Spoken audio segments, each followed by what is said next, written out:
I wanted to do a video on a kind of a redux of the debate from last Tuesday, September the 29th. Um, as the president's, of course, in the hospital recovering from the infection, but I want to take a look at, rewatched the debate. I had a recording of it on a DVR and thought I'd just kind of see what my impression was looking at it again, since I know all the consequences of it now, so I can be kind of very relaxed and just watch it dispassionately, I guess. And I actually thought that Trump did a lot better than my first impression. I think he really parried fairly well. Um, he did get in these ongoing arguments with Chris Wallace, who seemed to be trying to inject himself into it all the time. Um, I won't go so far as say he was definitely fighting for Biden, but he definitely could have been more helpful, I think, in some ways of being objective.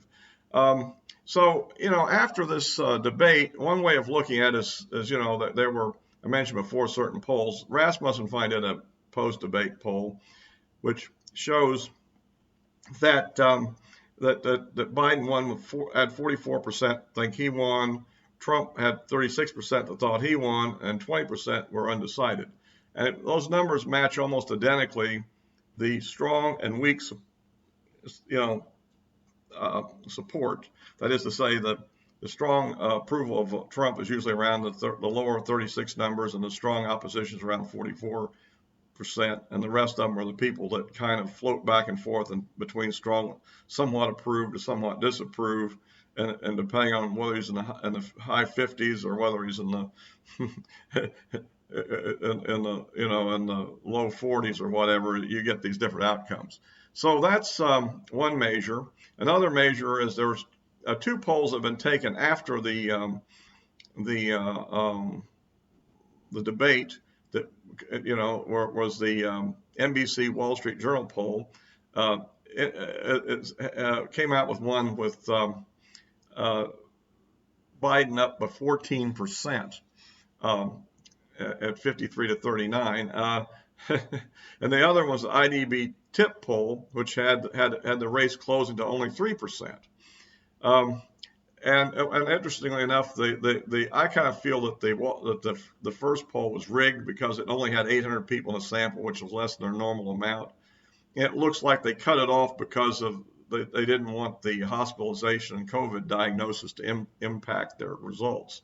And they also used only registered voters, not likely voters, which probably meant they hadn't completed their sampling and decided to cut it off and present it.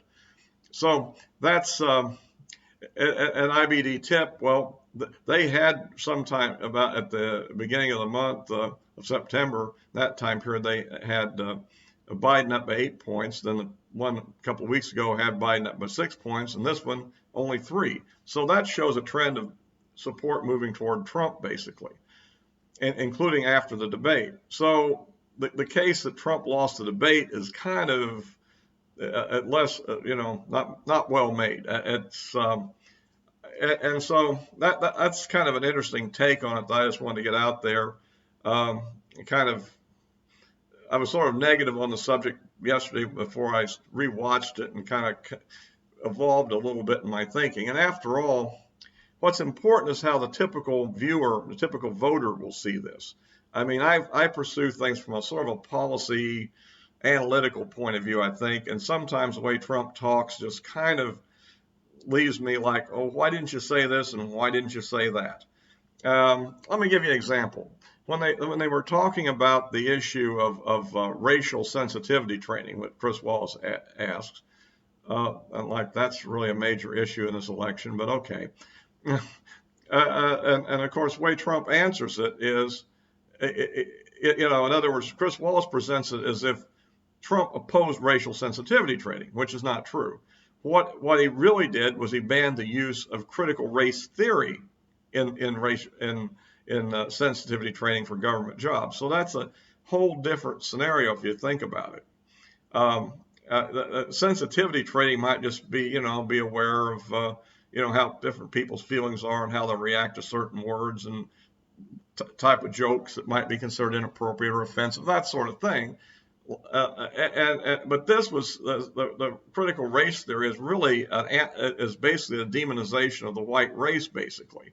I mean, it's really racist itself, and it tries to present the idea that the United States is a really bad place, which is kind of interesting since most of the people immigrating to the United States are from racial minorities, and they seem to want to get here. So if it's that bad, why do they want to go there? I mean, uh, most people that are being harshly treated in a country don't try to go to that country where they're being harshly treated. They tend to flee from it, right?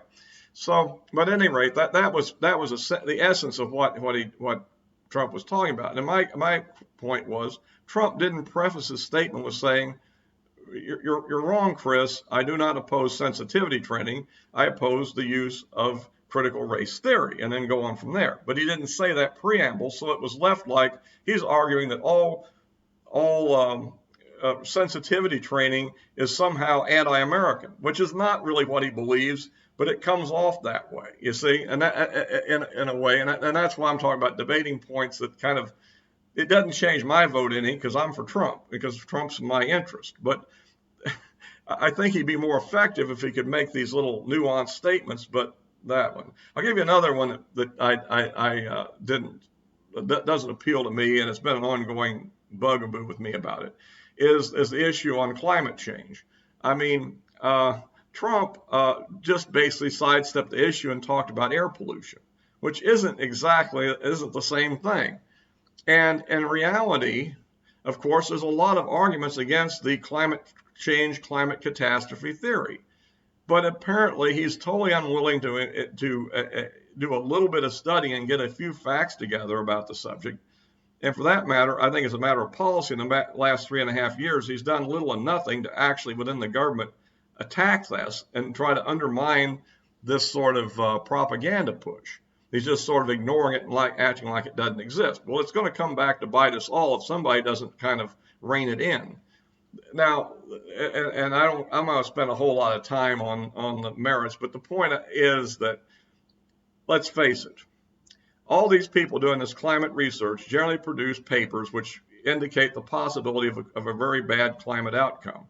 They also have lower bounds that aren't that bad, and then they have a projected bound that's somewhere in the middle. And here's the thing. If these researchers are getting a lot of money for their research were to come out and say, there's no real climate problem, their money would dry up real fast, and they'd be out of business. So they've got to kind of come out with the idea that at least hold out the possibility that a disaster could be awaiting us. And that is my main objective here in a very simple way. You could get into the whole issue. It's all based on the reflection of infrared light in certain frequencies. And the argument I have is that atmospheric or climate gas reflection is like a mirror. A certain amount of it reflects a certain amount, but the question is how much does it go up as you add a little bit more? And that's one of the things that you have to get into in that discussion. And also the discussion of other possibilities like variations in solar radiation, the effect of cosmic radiation on cloud formation. There's a lot of issues there. It's a very complex scientific subject that really isn't that well understood, honestly. And I think that you get in, but it becomes almost like a religious belief. But anyway, I won't waste the whole video on this, just to say that I think you should learn a little bit about the subject in order to address it directly and explain, a little bit better on that. That's me. But to the ordinary person out there, like the person that just heard this and probably tuned out, it probably doesn't matter. Probably what he said would be better than what I'm saying, maybe, for as far as a debate. So I just want to kind of clarify, at least for anybody that does follow this point, kind of where I'm coming from and how I'd like to see it refuted. But that doesn't mean I don't agree with his basic decision to some extent there. And in fact, if you really want to do something about CO2, and I'm going to get very controversial here, what about nuclear energy? After all, nuclear energy takes up a lot less space, and it doesn't have nearly the environmental impacts that the so-called green systems have. I mean, the windmills kill a lot of birds, and the solar panels to power cities, not necessarily on your roof, but the power cities actually get in the way of a lot of vegetation, and there's environmental impacts of that stuff that are pretty negative too. And I suppose I've can't resist running on about the subject in a debate. You'd be out of time. But he is absolutely right about the forest management stuff. The fires aren't due to climate change. They're due to horrible forest management procedures. And that's due to who? Environmentalists, yes, making decisions not to manage the forest properly. So at any rate, well, that just gives me a few comments on the debate here and a little bit of the polling after the debate as of now. There's one last poll that Zogby did. I think I mentioned that one, but I think that's interesting. It'll be interesting to see if the Zogby results indicate that there will be a bit of a sympathy factor for Trump out of all this as he recovers from this illness, because I think he will recover now. When you look at the doctors he's got working on this situation, they're hitting him with everything but the kitchen sink just about. So if modern medicine can deal with this, I think they'll handle it. But I'm very hopeful for his full recovery. And of course, for them, we're looking forward, of course, finally to the debate between Mike Pence and and Ms. Harris there. I think that is going to be a very interesting debate, to say the least. I hope that Mike is on his best preparation for this. He'll be a more standard debater than Trump, I think, and that you probably hopefully won't turn into a shouting match. You also have the male versus female thing, and with respect to the female vote, and you got to watch out, how you handle those kind of issues, obviously. But still, I think the key thing is to point out that she's an extreme leftist, and that at Biden's age and his mental condition, it's very dubious that he's going to actually make it to the end of a 4-year term, and so there's a good possibility that somewhere a couple of years in, she'll end up becoming president and may be very influential even before that. Add to the fact that Biden really won't tell you a lot about what he's really going to do in terms of judges, and will he try to pack the court? The answer is obviously yes, because if he wasn't going to, you'd think he would say no, right? I mean, so at any rate, that'll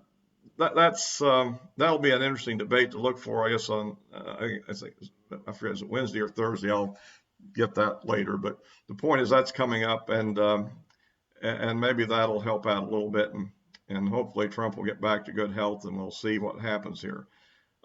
Basically, I wouldn't give up yet, but this is going to be a very tough situation. Well, all for now. If like and subscribe and forward this to anybody else that wants to see it.